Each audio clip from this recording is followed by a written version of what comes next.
नमस्कार दोस्तों, फिर से स्वागत आपका न्यू आरडी लाइव चैनल से। मैं अशोक कुमार वाली ब्यावर से। आज हम मौजूद है ब्यावर के बांधावाड़ा गांव, जहां एडवोकेट तिलोकचंद जहांगीर का ब्यावर के सुप्रसिद्ध एस्ट्रोलॉजिस्ट दिलीप नाहटा द्वारा ऑफिस कार्यालय का भव्य उद्घाटन।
काफी अच्छा वर्चस्व रखते हैं। उनको बना जी कहते हैं, बना के नाम से फेमस है इस क्षेत्र में।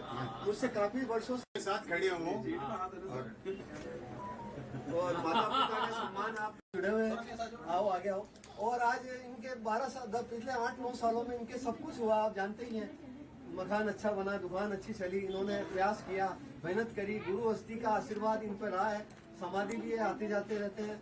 और आज मैं ये घोषणा तो आइए दोस्तों, इस कार्यालय का उद्घाटन को लेकर हमारे बीच मौजूद है, जिनका हम जानना चाहेंगे कि आज ब्यावर के सुप्रसिद्ध एस्ट्रोलॉजिस्ट दिलीप नाहटा जी से क्या सानिध्य रहा और उनकी किन कृपा से आपको ये सानिध्य प्राप्त हो, इसके बारे में कुछ कहना चाहिए। जय अस्तिमल जी महाराज साहब और अस्तिमल जी महाराज साहब की कृपा से और गुरुदेव श्री दिलीप जी नाहटा की कृपा से मैं आज ऑफिस का इनॉग्रेशन करने जा रहे हैं और इनके आशीर्वाद से ही मेरा ये काम सिद्ध हुआ है। और कई वर्षों से मैं नाहटा जी से जुड़ा हूँ और इन्होंने जो भी भविष्यवाणी की है वो सब सिद्ध हुई है और इन पे अस्तिमल जी का आशीर्वाद हमेशा बना रहे, यही मेरा आशीर्वाद रहे और इनका भी मेरा आशीर्वाद। सर, आप लगभग कितने वर्षों से इनके साथ, इनके सानिध्य से आप जुड़े हुए हैं लगभग, और इनसे क्या क्या प्रेरणा मिली आप? लगभग मैं 2012 से मैं इनसे जुड़ा हुआ हूँ सब, और इनके आशीर्वाद से ही सारा काम मेरा चल रहा है और इनके जितनी भी सारी भविष्यवाणियाँ हैं वो सब सिद्ध हुई है और आगे भी होती रहेगी, मैं ये कामना करता हूँ। जय श्री तो ये इसी विषय को लेकर हमारे बीच ब्यावर के सुप्रसिद्ध एस्ट्रोलॉजिस्ट दिलीप जी नाहटा पर हमारे बीच मौजूद है। इनसे भी जानना चाहेंगे सर, जिस प्रकार आपने पूरे भारतवर्ष में अब तक कितने सालों में कितनी भविष्यवाणी की और कितनी भविष्यवाणी जो सत्य हुई है, इस बारे में। लगभग पिछले 12 वर्षों से 350 भविष्यवाणियाँ लिख चुका हूँ और 300 से अधिक भविष्यवाणियाँ सत्य हुई। पर वो नेशनल इंटरनेशनल भविष्यवाणी मेरे लिए मायने नहीं रखती। मेरे लिए एक इंसान की भविष्यवाणी सही हो, वो किसी दिल पे जरूर राज करती है। तो तिलोक जी जहांगीर साहब की भविष्यवाणी सही होना मेरे लिए अचीवमेंट है। प्रिंस जी लोढ़ा है यहाँ के, इनकी भविष्यवाणी सत्य होना मेरे लिए आप कितने वर्षों से जुड़े? मैं भाई साहब से 12 वर्षों से जुड़ा हूँ। आपकी क्या क्या भविष्यवाणी सत्य है?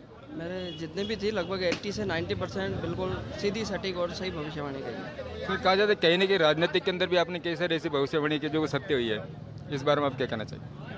वैसे तो राजनीतिक क्षेत्र में कई भविष्यवाणियाँ सही हुई है, लेकिन मेरा ये मानना है कि जो भी राजनीतिक घटनाएं हुई हैं उसमें से मुख्य रूप से गुजरात चुनाव की भविष्यवाणी 150 सीटों से ऊपर लिखी थी, वो बिल्कुल सटीक गई थी, जिसका आकलन किसी ने भी नहीं किया था। कर्नाटक चुनाव में सभी लोग कह रहे थे कि कांग्रेस सरकार नहीं बनेगी, बीजेपी आएगी और कांग्रेस सरकार पूर्ण बहुमत से 135 सीटों से ऊपर आएगी, वो बिल्कुल सटीक हुई थी 2022 में। और उसके बाद अभी झारखंड चुनाव की जो पूरा देश कह रहा था कि झारखंड में बीजेपी सरकार बनेगी, और मेरी भविष्यवाणी की मशीन ने कांग्रेस सरकार का कहा था और महाराष्ट्र में बीजेपी सरकार कहा था, तो बिल्कुल सटीक सत्य साबित हुई।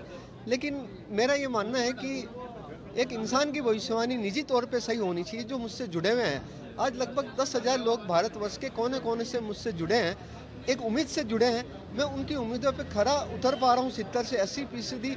ये ऊपर वाले का, गुरु हस्ती का शुक्रिया अदा करता हूँ कि उन्होंने मुझे कोई ऐसी टेक्नोलॉजी दी है जिससे मैं उनका भूत, वर्तमान और भविष्य काफ़ी हद तक सही लिख पा रहा हूँ। मैं नहीं, गुरु कृपा से लिख पा रहा हूँ, तो उनका सम्मान करूँगा आचार्य हस्तिमल जी महाराज साहब का, निमाज समाधि का, कि शायद उनका आशीर्वाद आज काम आ रहा है और लोगों से प्यार मिल रहा है। वो प्यार न मैं पैसों से कमा पाऊंगा, न किसी पारिश्रमिक मेहनत के द्वारा कमा पाऊंगा। कितनी भी मेहनत कर ली जाए, गुरु आशीर्वाद बिना ये संभव नहीं। सर, कहा जाता है जो आपके द्वारा जो टेक्नोलॉजी जो मशीन जो बनाई गई है, तो क्या वो विज्ञान से परे है?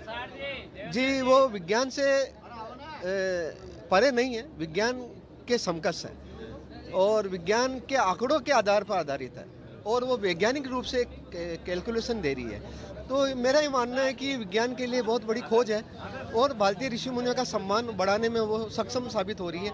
आर्यभट्ट से लेके वराहमिहिर, ऋषि भृगु, महावीर बुद्ध, कारण उनके आशीर्वाद से मेरा भी जगह जगह सम्मान होने लग गया है। मैं नहीं चाहता मेरा सम्मान हो, पर ये कैलकुलेशन आए दिन मुझे कुछ करवा देती है। तो मेरा ये मानना है कि ऋषि मुनियों का आशीर्वाद और देश के इस ज्योतिष संस्कृति का सही धरोहर से काम करना वाकई सम्मान दिला रहा है और मैं ये तहे दिल से कर रहा हूँ और आगे इसी तरीके से करता रहूँ, साइंटिफिक तरीके से। तो वैज्ञानिक रूप से लोगों का विश्वास देश के ऋषि मुनियों के प्रति जागृत हो रहा है और बढ़ रहा है। सर, आगे के लिए क्या भविष्य रहेगी आपके देश और आपदा के लिए? इस साल मानसून नज़दीक है और मैं ये कहना चाहूँगा कि जुलाई अगस्त में भारत में, और इसी मई ख़त्म हो गया जून और जुलाई में भारत में कोई बड़ा साइक्लोन तूफान है मुंबई, महाराष्ट्र में और गुजरात में बाढ़ के हालात बन सकते हैं। सूरत आदि क्षेत्रों में, कच्छ में, राजस्थान में भी बाढ़ के हालात बनते देखे जाएंगे जगह जगह पे। तो इसलिए सावधानी से हर आदमी रहे। इस साल काफ़ी मानसून आने की संभावना बन रही है और बिशलपुर बांध का भी पूरी तरह भर जाने का योग बन रहा है। इसके बाद पूरे देश में मानसून अच्छा आएगा और राजनीतिक घटनाक्रम भी होंगे, लेकिन कुल मिला के बारिश और मानसून अच्छी होने की योग है। और इसके अलावा बंगाल में भी कोई बड़ा साइक्लोन तूफान आएगा। सर, कहा जाता है कि भारत में इस बार कोरोना का फिर वेरिएंट चालू हुआ है, तो कोरोना को लेकर आम जन को आप क्या संदेश देना चाहेंगे? जी, मेरा ये मानना है डरे नहीं और कोरोना 2 महीने के अंदर समाप्त हो जाएगा, यानी जून और जुलाई के बाद ये पूरी तरह से भारत से गायब हो जाएगा। और मैं भारत के लोगों को विश्वास दिलाता हूँ, जिस प्रकार पहली और दूसरी लहर में आप हिम्मत रखें, उसी तरह से इसको हिम्मतपूर्वक और दवाइयों के द्वारा इसको दूर करें और भारत की सरकार के पालना को मद्देनजर रखते हुए उसका पालन करें। तो मैं मानता हूँ कि बहुत जल्दी निकलेगा, लेकिन जून और जुलाई के बाद कोरोना देश से गायब हो जाएगा वापस। लोग कोरोना को लेकर भ्रांति प्राप्त करें, तो क्या जो कोरोना जो पहले वेरिएंट थी, तो इस कोरोना के अंदर क्या इस तरह से जनहानि होने की संभावना है आपकी भविष्यवाणी से? जी नहीं, मैं ये मानता हूँ आएगा तो सही, कठिन दौर है, लेकिन जल्दी ही निकल भी जाएगा। 2 महीने हमें उसे सहन करना है और उसको हिम्मत रख के मैं इस बात को कहना चाह रहा हूँ सर कि इसमें कोई जनहानि की कोई संभावना? जी, मुझे लगता है कि नहीं है और 100 में 1 हो सकता है, लेकिन 90% 99% बचाव होगा। जी, बहुत बहुत धन्यवाद सर आपको राजस्थान तड़के न्यूज़ में लोगों को विश्वास देती है ये साइंस और उम्मीद ठीक है। क्यों भाई साहब? तो आइए दोस्तों, नाटा जी की भविष्यवाणी को लेकर हमारे बीच मौजूद है बांदरवाड़ा के, क्या नाम है सर आपका? नूरतमल सोनी। सर, आप बिहार के सुप्रसिद्ध एस्ट्रोलॉजी से नाटा जी से कब से जुड़े हुए हैं और इनकी भविष्यवाणी को लेकर आप क्या कहना चाहेंगे? आप क्या प्रभाव पड़ा इस पर? मैं जब नोटबंदी थी ना, तो उसके मुश्किल से मुश्किल 6 या 7 महीने पहले आपके पास हमारे मित्र हैं प्रिंस जैन, जो सिंगावल से निवास करते हैं, और उनके अनुरोध पे मैं वहाँ गया था। और मैं गया था, आप गए थे साथ में, प्रिंस जी और एक नेमीचंद जी सोनी, तीनों गए थे। और वहाँ जो आपने मेरी जो भविष्यवाणी लिखित में दी है और 100% सिद्ध हुई है, जैसे जैसे उम्र के हिसाब से आपने लिखा है वैसे वैसे। और लास्ट भी जो भविष्यवाणी थी अभी ये फरवरी में हुई थी, जो आपने जो लास्ट में कहा था कि आपके बहुत ही नज़दीकी, नाम नहीं बताया, लेकिन बहुत ही नज़दीकी जो घर से महिला है वो आपकी एक्सपायर होगी, जिस आप एज के हिसाब से 46 से 47 करीबन आप पहुंचोगे। तो अभी लास्ट में मेरी मम्मी एक्सपायर हुई थी 2 महीने पे, मतलब 26 फरवरी को, शिवरात्रि के दिन। और फर्स्ट में आपकी जो भविष्यवाणी थी वो मेरी मोटरसाइकिल से थी कि भाई आप मोटरसाइकिल से जब भी जाओ तो होशियारी से जाना, क्योंकि आपके मोटरसाइकिल पे घात लिखी हुई है। तो हमारे बांधनवाड़ा मेन चौराहे पे मैं खड़ा था, सामने से गाड़ी भी दिख रही थी, मेरे को लग रहा है कि ये मेरे को ठोकेगी भी सही, मैं पीछे सरक गया बिल्कुल, वो फिर भी ऊपर आके, लेकिन मेरे को एक खरोंच तक नहीं आई। उसके बाद मैंने मोटरसाइकिल चलाना छोड़ दिया।